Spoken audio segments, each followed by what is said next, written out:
대림절기가 왔습니다.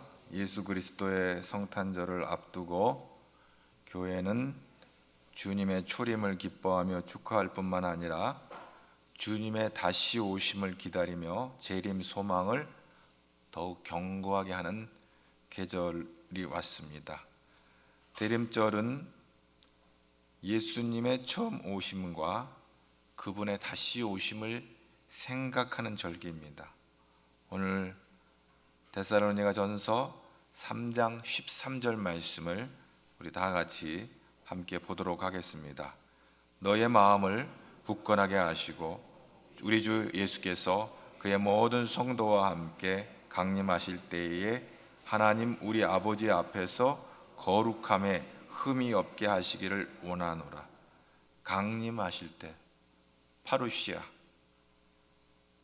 이 말은 로마 황제가 지방을 순시할 때 그 도시 시민들이 황제의 왕임을 준비하는 과정에서 생긴 말입니다. 황제를 맞이할 준비는 큰 설레임과 영광과 기쁨이 되었습니다. 왕이 오는 길을 준비하는 것입니다.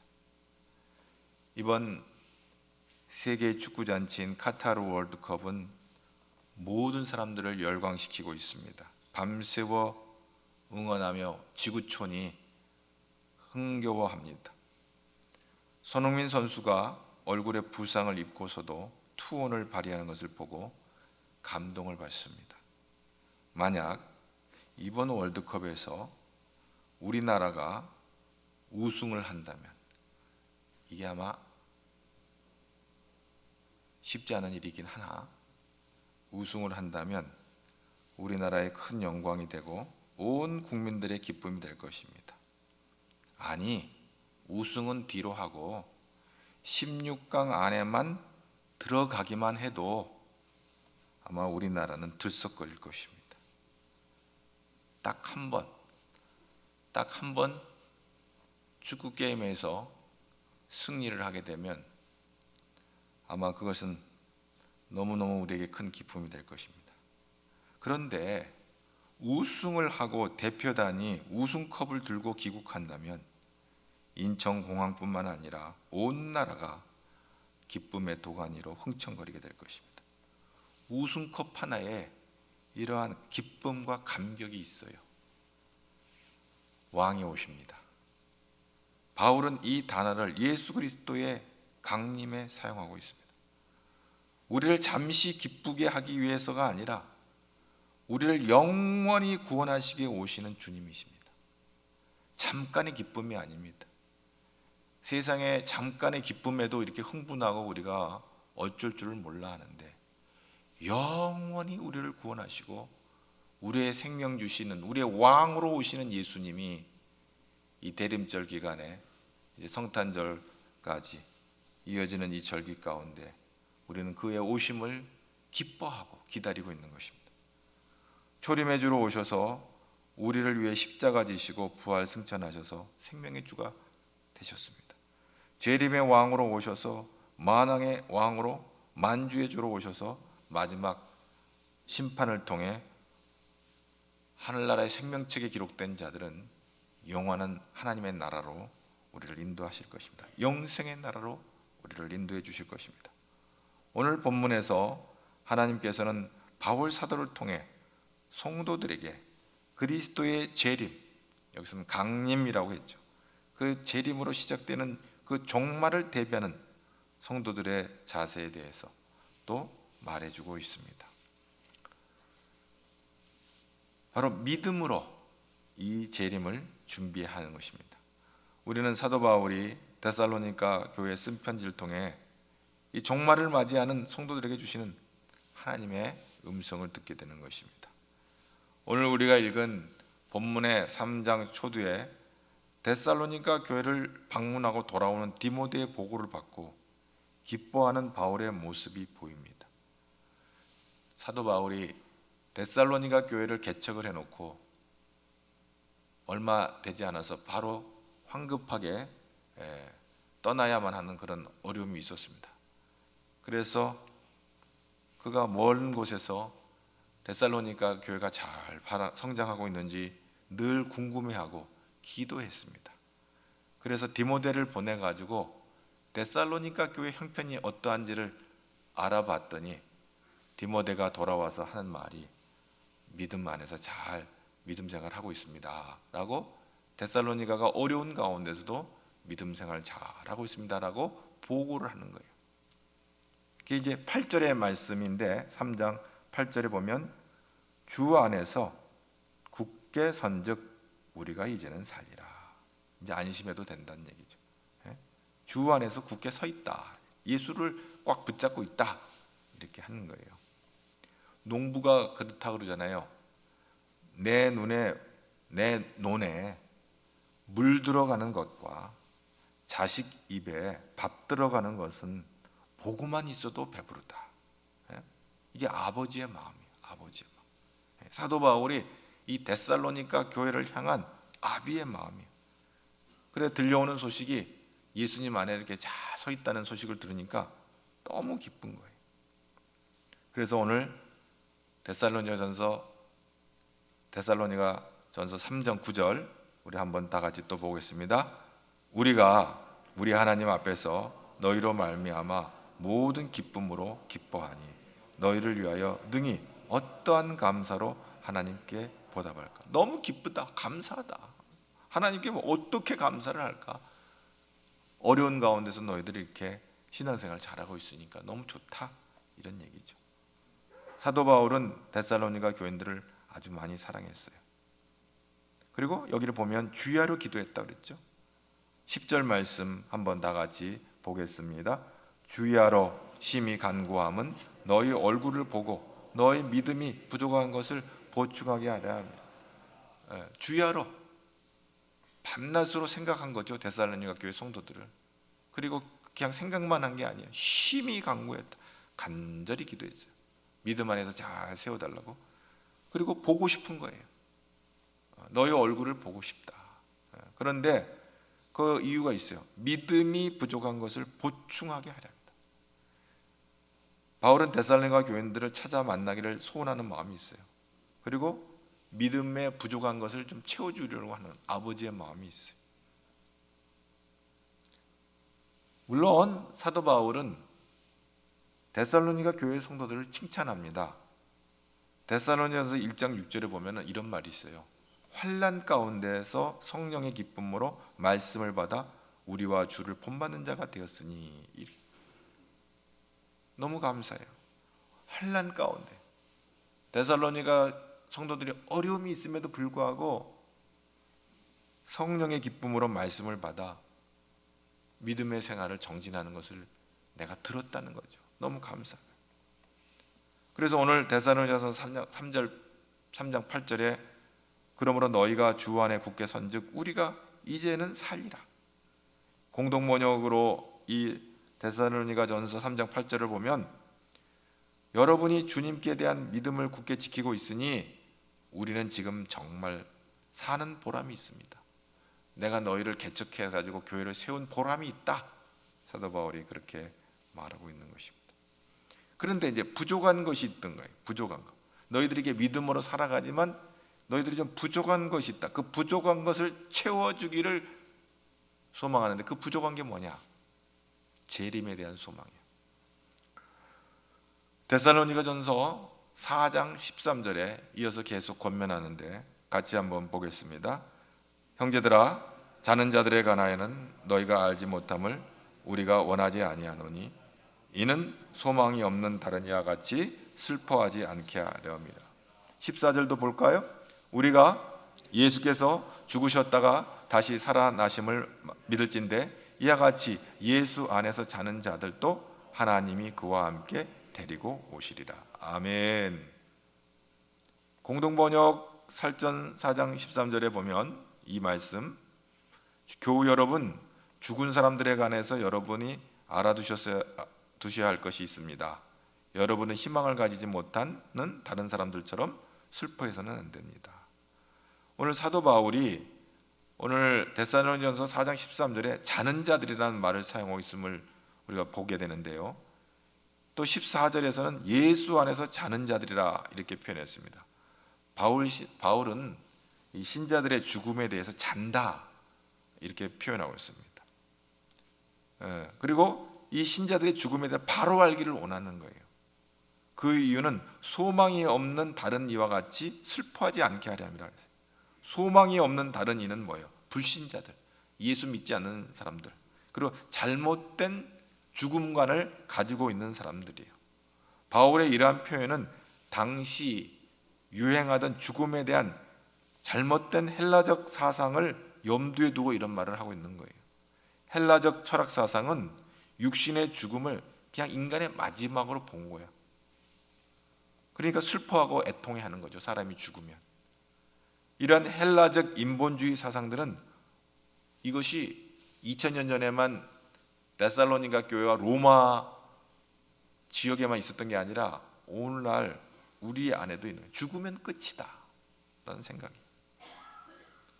그래서 죽는 것을 두려워하게 되죠. 죽음을 싫어하죠. 생각하기도 싫어하죠. 사도 바울은 고린도전서 15장에 세상 사람들이 죽은 자의 부활이 없다라고 이렇게 말하는 것에 대해서 말을 해요. 그리고 만약에 죽은 자들의 부활이 있다고 하면 죽은 자들이 어떻게 다시 살며 어떠한 몸으로 오느냐? 이것이 헬라 철학, 헬라 문화권에 있었던 사람들의 생각이었어요. 어떻게 부활이 있어? 너무 합리적이죠? 어떻게 죽었다가 다시 살아나?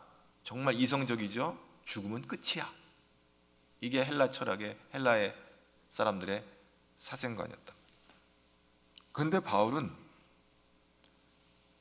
육체적 호흡이 멈춘 것을, 죽은 것에 대해서 뭐라고 오늘 데살로니가전서 4장 13절에서 말하냐면 잔다 이렇게.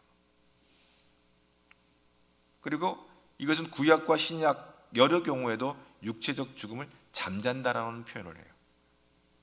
코이마오, 코마. 아마 영어의 코마라 한번 들어보셔서 알 거예요. 코마에 들어갔다 뭐 이런 말들. 근데 코이마오, 잠자다, 헬라어로 이게 죽는다는 표현을 그렇게 표현을 해요. 야곱은 애굽 땅에서 17년을 거한 후 자기 죽음을 앞에 두고 창세기 47장 30절에 내가 조상들과 함께 눕거든, 샤카, 눕는다, 잔다. 또 표현을 확장하면 동침한다 이런 뜻도 있는데, 죽어서 눕는 거, 그러니까 눕는 거가 잔다, 이거를 샤카브, 이거를 이렇게 죽는 걸 그렇게 표현했어요. 잔다라고 표현했어요. 하나님께서 다윗과 언약을 맺을 때에도 사무엘하 7장 12절에 보면 다윗이 내 수완이 차서 내 조상들과 함께 누울 때 역시 샤카, 잔다, 이렇게 표현을 쓰고 있어요. 그러면서 뭐라고 말하냐면 내가 내 몸에서 낳은 내 씨를 내 뒤에 세워 그의 나라를 경고하리라. 메시아의 오심을 예고하고 있는데요. 잔다 이런 표현을, 눕는다, 잔다 이런 표현을 써요. 예수님도 나사렛의 죽음을 두고 요한복음 11장 11절에 우리 친구 나사로가 잠들었도다. 그러나 내가 깨우러 가노라. 죽은 지 3일이 돼가지고 썩어가는 송장을 향해 잔다라고 표현하니까 주변 사람들이 이해를 하지 못하는 거예요. 그런데 예수님께서는 코이마오, 잔다 이렇게 표현하고 있어요. 또한 해당장 야이로의 딸의 죽음의 현장에서도 예수님은 물러가라, 이 소녀가 죽은 것이 아니라 잔다라고 표현합니다. 바울은 이미 예수님을 믿고 죽은 자들에 대하여 뭐라고 말하냐면 믿지 않는 다른 사람들처럼 슬퍼하고 있는 사람들이 데살로니가 교회 안에도 있었던 것 같아요. 그러니까 슬퍼하지 마라. 죽음은 끝이 아니다. 잔다. 그리고 사도 바울은 이미 그리스도 안에서 그 육신이 죽은 자들의 영혼은 소멸되거나 중지된 것이 아니라 주와 함께 거한다. 주와 함께. 예수님께서 십자가를 지실 때 죽음 한편 광도에게 주님이 뭐라고 말씀하세요? 내가 진실로 내게 이르노니 오늘 내가 나와 함께 낙원에 있으리라. 주님과 함께. 죽으면 끝이 아니야. 너 오늘 십자가에서 죽는다고 절망하지 마라. 너가 오늘 낙원에 나와 함께 있을 것이다. 이렇게 말씀하고 있는 거예요. 할렐루야. 우리가 육신이 죽으면 끝이라고 생각하면 한량없이 슬퍼. 여기 지금 슬퍼한다고 됐죠. 이건요, 밑빠진 독처럼 슬픔이 계속 내리는 그런 슬픔이죠. 어떤 절망이죠, 절망. 그런데 사도 바울이 슬퍼하지 마라 이렇게 말합니다. 그러면서 요한계시록 14장 13절에 주 안에서 죽는 자들이 복이 있도다 하시매 성령이 가라사대 그러하다. 저희 수고를 그치고 쉬리니. 쉰다. 여러분, 뭐 우리가 돌아가신 분들한테 인사할 때는 이제 안식에 들어갔다 이런 표현들을 하잖아요. 쉰다. 성령께서 감동해 주시는 거예요. 이거는 주님 안에서 쉬는 거다. 할렐루야. 그러므로 오늘 이 아침에 이 예배를 드리는 여러분, 죽음을 두려워하지 않기를 바랍니다. 죽음은 주님과 함께 거하는 것이고 주 안에 쉬는 거다고 말하고 있습니다. 심지어 고린도전서 5장 8절에 사도 바울은 그런 말이에요. 사역을 하니까 너무 힘들잖아요. 고린도 교회 얼마나 속상하게 합니까? 사도 바울을 그냥 여기 뿔난 애들이 많아가지고 그냥 이리 받고 저리 받고, 그러니까 사도 바울이 좀 열 좀 받을 때가 많아요. 그러니까 이런 말을 해요. 에이, 차라리 몸을 떠나 주와 함께 거하는 하면 좋겠다. 차라리 몸을 떠나, 이거 죽는다는 얘기잖아요. 주와 함께 거하는 그것이 좋지만은 하나님께서 나에게 주신 사명이 있기 때문에 내가 힘들어도 내가 이 사명을 감당하겠다는 그런 고백적인 얘기가 있거든요. 고린도전서 5장에. 근데 사도 바울의 인식은 이 생을 내가 떠나게 되면 주와 함께 거하는 것으로 이제 인식을 하고 있는 것을 보게 되집니다. 그래서 요한계시록 20장 4절에 보면 그리스도로 더불어 1000년 동안 왕노릇할 것이다. 이게 이제 말세의 시간인데, 초림에서 말세 종말 마지막 재림의 주로 오시는 동안 먼저 예수 믿는 자들이 하나님의 그 품 안에서 1000년 동안 왕노릇한다. 이렇게 해서 죄를 이기고 승리의 삶을 산다는 표현을 그렇게 한 거예요. 근데 그 1000년이라고 하는 것은 이제 긴 시간인데 주님이 그 시와 그때는 언제 일는지 알 수 없지만, 그러나 이것은 특정되어져 있지 않지만 1000년이라고 하는 이 시간 속에 제한되어 있는 것을 보면 그 시와 때는 알 수 없어도 주님은 반드시 오신다. 아멘. 그래서 먼저 믿는 자들이 주 안에서 왕노릇하고 있다. 이거는 뭐예요? 이거는 바로 주님과 함께 거하고 있다는 그런 의미인 것입니다. 그래서 데살로니가 교인들은 저들의 생전에 예수님의 재림이 곧 있을 것으로 기대했는지는 몰라요. 그 당시 2000년 전에. 그래서 재림을 체험하지 못하고 이미 죽은 자들에 대해서 아이고 어떡하나 하고 근심하고 걱정하고 슬퍼했던 거예요. 우리가 살아있을 때 예수님 오셔서 우리를 천국으로 인도해 주시면 좋겠는데 죽어버렸으니 어떡하나 하고 슬퍼하는 사람이 있었다는 거예요. 그래서 사도 바울은 예수 재림과 함께 일어날 장래의 영광과 부활에 대한 소망을 알려준 것입니다. 이것이 보충한다, 믿는다 하면서 주 안에 있지만 이런 슬픔 가운데 있는 형제들을 향해서 야, 소망 있어. 우리는 죽는 게 끝이 아니야. 재림에 대한 소망과 영원한 하나님 나라에 대한 비전을 사도 바울이 데살로니가 성도들에게 일러주고 있는 것입니다. 그래서 사도 바울은 재림신앙과 부활신앙에 대한 확고한 신앙을 심어준 것입니다. 십자가를 통해서 예수님의 대속의 은혜를 입고 구원받은 사람들이 이제 예수를 믿었잖아요. 거기에만 머물러 있지 않고 재림신앙, 부활신앙, 그러니까 다시 주님 오실 것이다, 또 부활에 대한 이 신앙을 확실하게 알려주고 있는 것입니다. 이런 재림신앙과 부활신앙이 없다면 우리는 이 생에서 삶이 전부이기 때문에 아무 소망이 없잖아요. 사도 바울이 그걸 지적해주고 있어요.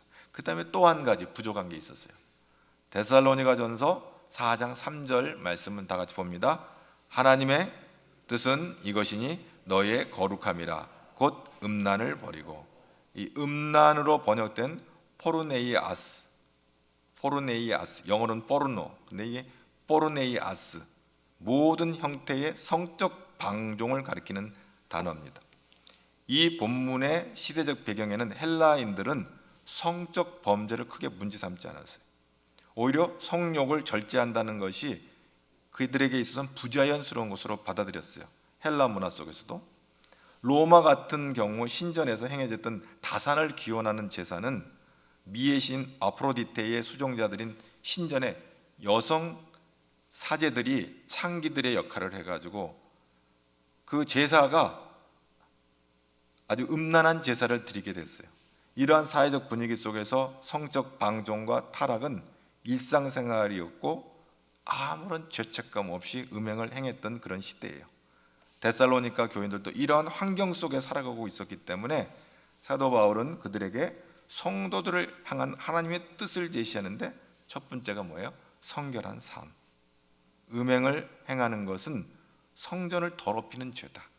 그리스도인의 몸은 성령이 거하시는 성전이므로 이 두 번째 이것을 지적을 하고 있어요. 그 다음에 세 번째 이 데살로니가 교회 성도들에게 또 권면하는 건 뭐냐면 이제 주님 오실 테니까 적당히 살자. 하던 일도 다 팽개치고 게을러지고 사람이 일을도 하지 않고 그래요. 그래서 데살로니가 전서 4장 11절에 그걸 또 지적하고 있어요. 한번 볼까요? 시작. 또 너에게 명한 것 같이 조용히 자기 일을 하고 너의 손으로 일하기를 힘쓰라. 12절. 이는 외인에 대하여 단정히 행하고 또한 아무 궁핍함이 없게 하려 합니다. 조용히 자기 일을 하고 자기 생업이 여기는 자기 생업이에요. 생업. 먹고 사는 일이란 말이죠. 그걸 내팽개치고 예수님 오신다고 그걸 팽개치지 말라 이거예요. 내일 주님이 오신다 할지라도 오늘 열심히 하고 일을 해라 이거예요. 그리고 너의 손으로 일하기를 힘쓰라. 왜? 이유가 있어요. 외인에 대해 단정히 행하고 이 말은 뭐냐면 예수 안 믿는 사람들이 볼 때도 우리를 무시하지 않고 존경할 수 있도록 단정하게 생활을 해야 된다. 그리고 무엇보다도 폐를 끼치면 안 된다. 민폐를 끼치면 안 된다. 민폐를. 사람들 앞부터 인정을 받고 존경을 받아야지 그렇게 게을러 빠져가지고 일도 안 하고 그냥 나부러져 있으면 세상 사람들이 볼 때 좀 예수 믿는 것들이 왜 저러나? 내일 주님 오실 건데 언제 오실런지는 알 수도 없지만 그냥 곧 주님 오실 것으로 여기고 생업을 포기하고 그렇게 살면 안 된다 하는 것을 사도 바울이 지적해주고 있는 거예요. 특별히 또 데살로니가 교회 성도들에게 그렇게 말하고 있는 것입니다. 그래서 이 말씀은 계속 이어서 데살로니가 후서 3장 6절에도 나오는데 6절과 7절 우리 다 같이 또 보겠습니다. 형제들아 우리 주 예수 그리스도의 이름으로 너희를 명하노니 게으르게 행하고 우리에게서 받은 전통대로 행하지 아니하는 모든 형제에서 떠나라. 어떻게 우리를 본받아야 할지를 너희가 스스로 아나니 우리가 너희 가운데 무질서하게 행하지 아니하며. 이 무질서한다, 게으르다 이거는요 같은 단어예요. 근데 게으르게 행하고 무질서하게 행하지 아니하고 이렇게 표현되는데 이게 아탁토스, 마지막 끝 전미어가 어떻게 되느냐에 따라서 부사로 쓰기도 하고 동사로도 쓰이는데 아탁토스 그건 무질서하게 무책임하게, 아탁테오 하면 무질서하게 생활한다. 이게 동사가 되는 거예요. 이게 같은 말이에요. 이 단어는 원래 군사 용어로 행군 중에 있는 대열에서 이탈하여 낙오된 병사의 모습을 나타내는 것입니다. 비참하고 심란하는 상태를 말합니다.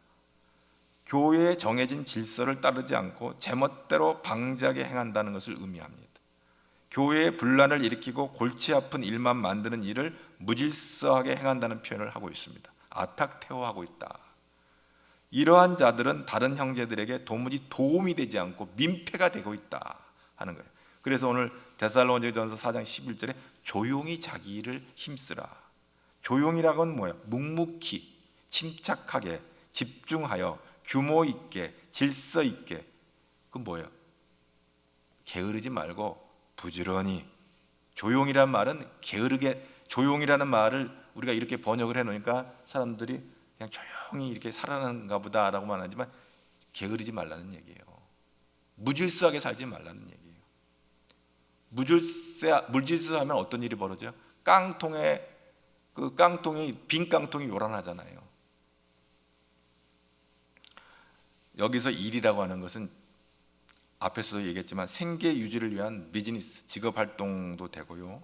또 교회 안에서 장로로, 권사로, 집사로, 교사로, 찬양대원으로, 재직으로, 또 성도로 여러 가지 모양으로 맡은 그 직분을 잘 감당해라. 잘 감당해라. 남에게 패 끼치지 않기 위해서 자신의 일을 하라고 하는 것입니다. 자신이 생계를 유지하는 것은 남에게 부담을 주지 않는 거예요. 생각을 해보세요. 자기가 열심히 일하지 않냐고 생계를 꾸리지 않으면 어떻게 되겠어요? 주변 형제들에게 부담이 되는 거예요. 무의도식 하고 있으면 어떻게 돼요? 다른 사람들이 벌어다 주는 것 갖고 이제 먹고 살아야 되잖아요. 그렇게 하지 말고 열심히 일해라. 게으르면 안 된다. 이 게으름은요, 성경에서는 죄라고 말하고 있어요. 게으름에는 온갖 질병이 양산되기 때문에 또 그렇습니다. 먼저 게으름은요, 영적인 부분으로 접근해야 돼요. 이건 게으름은요, 영적인 죄가 돼요. 게으른 자는요, 신앙이 바르게 잘할 수가 없어요.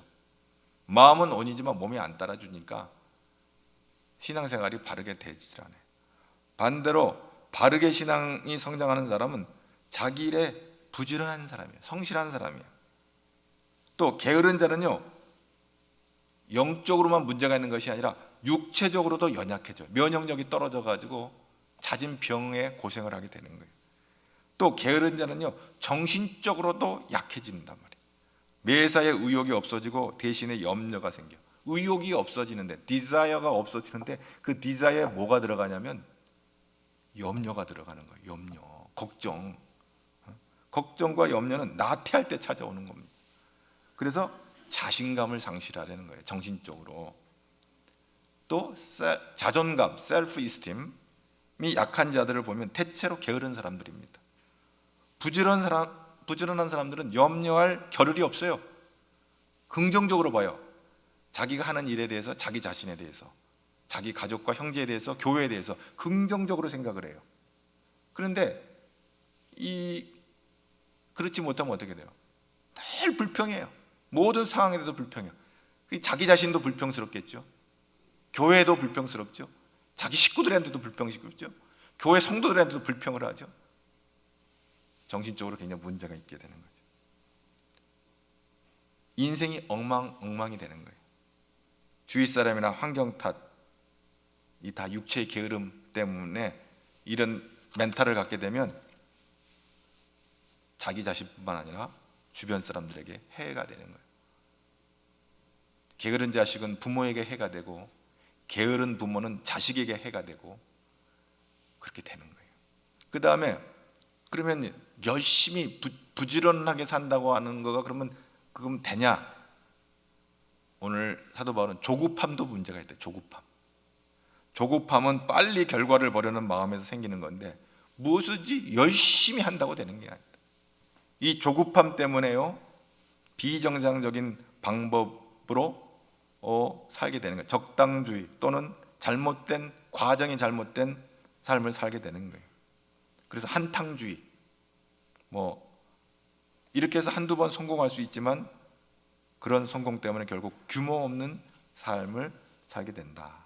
그래서 이 게으름 조심할 것을 사도 바울이 말하고 있습니다. 그래서 데살로니가전서 3장에, 후서의 3장에 가면 뭐라고 해요? 일하기 싫거든 먹지도 말라, 이렇게 말하고 있는 것입니다. 자기 손으로 일해라. 자기에게 주어진 달란트와 재능을 가지고 성실하게 살아라. 조급하게 무엇을 성취하려는 욕심도 버리고 차근차근 정도를 걸어가라. 여러분, 무슨 일이든지 다 그래요. 성실하게 차근차근 되어져 가는 것이 열매가 있지, 우당탕탕 해가지고 되는 것 같아도 결과는 아주 낭망한 일들이 많은 것입니다. 그러므로 오늘 이 몇 가지를 좀 보완해서 믿음 생활할 것을 사도 바울이 데살로니가 교회 성도들에게 이렇게 권면해 주고 있는데, 이 권면이 저와 여러분의 권면이 돼서 우리가 바른 신앙의 자세를 갖는 이 시간 되기를 바랍니다. 그러면서 이제 사도 바울이 결론적으로 뭐라고 하냐면, 사도 바울이 우리의 믿음을 굳게 하고 야고보서 5장 8절 9절에 보면 이런 말, 너희도 길이 참고 마음을 굳게 하라. 주의 강림이 가까우니라. 파루시아가 가까워지고 있다. 형제들아, 서로 원망하지 말라. 그리하여야 심판을 면하리라. 보라, 심판자가 문 밖에 서 계시니라. 아멘. 오늘 13절 데살로니가전서 오늘 본문 3장 13절을 말씀을 이제 마지막으로 함께 보겠습니다. 우리 주 마음을 굳건하게 하시고 우리 주 예수께서 그의 모든 성도와 함께 강림하실 때에 하나님 우리 아버지 앞에서 거룩함에 흠이 없게 하시기를 원하노라. 아멘. 그렇습니다. 거룩하게 흠이 없게 하시기를 원하시다. 사도 바울이 아버지의 마음으로 데살로니가 성도들, 야, 마지막 우리 하나님 앞에 섰을 때 우리 흠이 없어야 돼. 그러니까 요 몇 가지를 너희들이 예수님을 믿는다고 하지만 몇 가지를 잘 생각하고 이렇게 살았으면 좋겠다라고 이렇게 권면한 것입니다. 할렐루야. 오늘 또 예수님 때문에 좋은 일이 많이 일어나기를 주님의 이름으로 축복합니다. 예수님 때문에 잘 되기를 바랍니다. 여러분 이렇게 고백할 수 있어요. 나는 예수님 때문에 잘 되는 사람입니다. 여러분 가족이 나왔으면 당신은 예수님 때문에 잘 되는 사람입니다. 할렐루야. 목사님이 어떻게 말하나 하고 내 입만 보지 말고 자기 식구를 보고 옆 사람을 보고 이렇게 해요. 옆 사람에게 이렇게 좀, 당신은 예수님 때문에 잘 되는 사람입니다. 할렐루야. 여러분 예수님 때문에 잘 되기를 축복합니다. 예수님 때문에 잘 되는 사람이 어떤 사람이에요? 하나님 앞에 섰을 때 우리의 이름이 생명책에 기록되어 있어서 예수 잘 믿고 하나님 앞에 섰을 때 하나님의 보좌 앞에 나가 영원한 하늘나라의 생명, 하나님의 그 영생에 참여하는 그 복을 누리게 되는 거예요. 그것이 제일 잘 되는 거예요. 여러분 우리가 이 세상에 와서 가장 성공한 일은 예수 믿는 일인 줄로 믿습니다. 그렇습니다. 예수 믿는 일이 가장 성공한 일이 되는 거예요. 그래서 사랑하는 자, 내 영혼이 잘된 같이 범사가 잘되고 강건하기를 축복하노라. 이 사도 요한의 복이 저와 여러분의 복이 되기를 주님으로 축복합니다. 기도하겠습니다. 하나님 아버지, 다시 오실 주님을 사모하며 대림절 첫째 주일을 지납니다. 물론 2000년 전에 성탄의 주로 이 땅에 오셔서 우리에게 기쁨이 되어 주신 것처럼 우리는 성탄절을 기다리며 또 주님의 다시 오심을 기다립니다. 오시옵소서. 우리에게 오셔서 우리에게 구원이 되어주시고 능력이 되어주신 것을 감사하며 우리가 찬양하며 올려드리오니 우리의 예배를 받으시옵소서. 예수님 이름으로 기도하옵나이다.